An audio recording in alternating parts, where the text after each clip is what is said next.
Dihantui perasaan takut seusai melakukan penembakan, FJP akhirnya menyerahkan diri. Pelarian FJP, pemuda berusia 21 tahun pelaku penembakan sadis terhadap seorang aparatur sipil negara bernama Dedi Christian Agung, akhirnya resmi berakhir. Setelah sempat kabur pasca kejadian, warga desa Sukadana Ilir, Kecamatan Bunga Mayang, Kabupaten Lampung Utara ini akhirnya memilih menyerahkan diri karena dihantui rasa takut yang luar biasa. FJP menyadari bahwa ruang geraknya telah mempersempit dan dirinya tidak akan pernah bisa lolos dari kepungan aparat.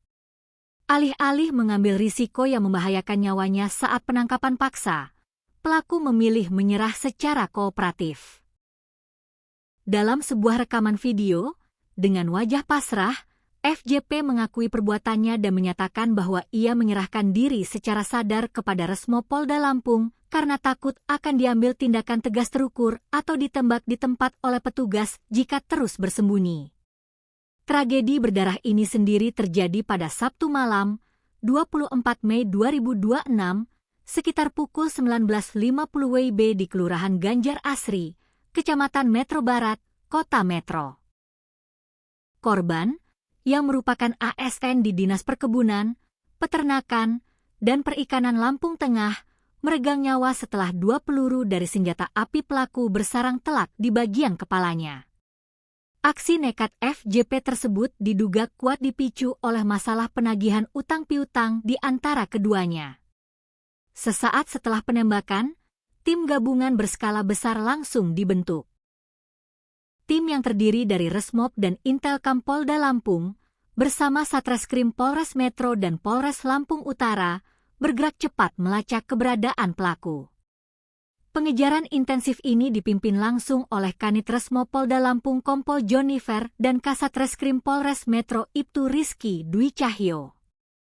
Melihat keseriusan polisi yang melacaknya tanpa henti, pihak keluarga akhirnya membujuk FJP untuk menyerah. Pada hari Minggu, FJP mendatangi Mapolres Lampung Utara dengan didampingi oleh keluarganya serta Wakil Bupati Lampung Utara, Romli. Kedatangan pelaku disambut langsung oleh Kapolres Lampung Utara AKBP Dedi Kurniawan untuk proses pengamanan awal. Penyerahan diri pelaku berjalan dengan aman dan kondusif. Kasatreskrim Polres Metro, Ibtu Rizky Dwi Cahyo, bersyukur bahwa pelaku dapat diamankan tanpa ada insiden tambahan. Tidak hanya menyerahkan diri, pelaku juga membawa serta menyerahkan barang bukti utama yang digunakannya untuk mengeksekusi korban, yaitu sebilah senjata api ilegal beserta sisa amunisi yang ada. Menurut Kasatreskrim Polres Lampung Utara, AKP Ivan Roland Christoffel, senjata api tersebut dihadirkan langsung saat proses penyerahan di kantor polisi untuk melengkapi berkas perkara.